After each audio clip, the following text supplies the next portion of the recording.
Hey G fans, this is a new series where I'll discuss what-if scenarios within the Godzilla universe. For the first episode, we're going to talk about the fan-made film Wolfman vs. Godzilla.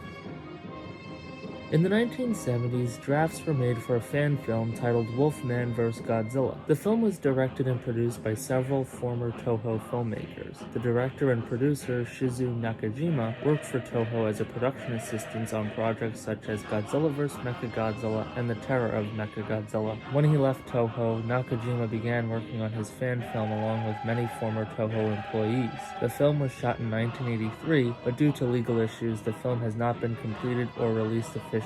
So what if this film was made? What would it have been about? Well, apparently the plot of the movie would have had a werewolf appearing in Japan. He becomes irradiated and grows into a kaiju. Wolfman then would encounter Godzilla in the countryside and they would fight. It is mentioned that Godzilla would return to his early Showa roots and would be portrayed as a rampaging monster. Godzilla would be presented, however, as the lesser of two evils when compared to the Wolfman. This would make the Wolfman the real villain of the movie. This film went through a lot of development and started out as a short film. One of the drafts actually featured Godzilla and he would resemble his Mosu Goji suit design. The Wolfman was, interestingly enough, initially supposed to resemble a mummy with a head that was similar to one of the Gargantuas from the War of the Gargantuas. The film was supposed to have the Wolfman face off against Baragon. In 1983, production changed and the film was changed from a short film to a full feature-length film. The Godzilla suit would be based off the King Goji suit design, and this is the version of the film most people are familiar with.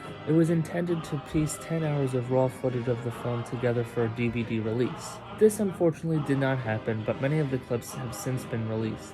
The Wolfman had an animatronic upper half that was used, and the crew used a second full bodysuit for the transformation sequence. Where would this movie fit had it been released? I'm not entirely sure. While the suit designs would have been Showa-era designs, I think that this film probably would not have worked in that universe and its established continuity. On its own, the film would have been really cool if it was officially released. Wolfman vs. Godzilla is an interesting premise, but it also looks like it might have been similar to King Kong vs. Godzilla. With that being said, I hope that one day we get to see it. Don't forget to like and subscribe.